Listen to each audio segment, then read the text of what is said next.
नमस्कार। आज हूँ main topic rules of every child needs after age 7। जदि आपण छुआ 6 कि 7 वर्षर होती जानतु यही बयस तार लाइफ रे सबुठार गोटे टर्निंग पॉइंट आसवाक जाऊँगी। Yes, this is the age जितेबाला पिलार logical sense, consequences, boundaries, rules बुझिबार सक्षमता हुए। यही एज रे परफेक्ट एज जितेबाला आपण तार बाउंड्री रूल्स ताको शिखाई देते। आसतु जानिबा।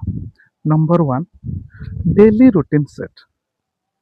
यही एज रे बहुत इंपोर्टेंट जे sleeping time, weekend time, prayer time, food time, dinner time, study time यार रूटीन धीरे धीरे ता मुंडरे पुरेबा को स्टार्ट करेंगे। कम्युनिकेशन माध्यम विथ क्लियर स्टार्ट करेंगे। कम्युनिकेशन माध्यम विथ क्लियर डायरेक्शन रे एबे पाठ कहले चलबनी। रूटीन क्रिएट करंतु आउ ताकू हेल्प करंतु।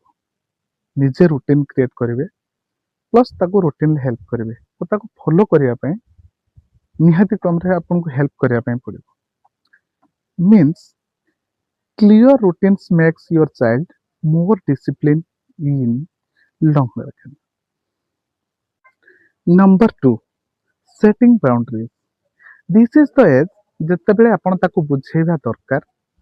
स्क्रीन टाइम रे किछि लिमिट अछि, घर को फेरिबार किछि लिमिट अछि, गोटे टाइम लिमिट अछि, किछि बाउंड्री सेट करबे जेमिति फैमिली भीतर एटा हुए नै, एटा हुए। डिनर टेबुल रे आमे फोन धरुना, बेडरूम रे सोइला बेले आमे फोन यूज करूना। एमिति किछि छोट छोट बाउंड्री आमे एई एज रे पिला को एक्सपोज कले से पिला बड़ हेले बहुत इजिली ये जिनस को अडॉप्ट करिवो। एंड मोर इम्पोर्टेंट जहाँ रूल सेट हेबो आपण भी ताको फॉलो करिवे। मीन्स नुहे जे से पिला केवल आपनकर रूल्स फॉलो करिवो।